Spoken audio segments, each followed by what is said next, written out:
السلام عليكم صحابتي qaaligaad bani salaamaya dhamaanteen insha Allah maanta waxaan ka hadli doonaa sida wajiga loo naaxiyo ama loo cayliyo maadaama maaragtay hablo badan ay jecel yihiin in ay wajigooda naaxiyaan ama cayliyaan oo qurxiyaan oo qurux badnaado waxaan insha Allah aan isticmaali doonaa alaabtan xulbadu waxay ka caawinaysaa in wajigaaga uu naaxo oo uu fiitamiinka u baahnaa helo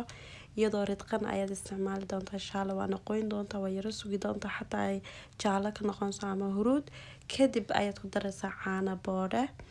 caanahaas ood ku qasi doonto insha Allah ood ku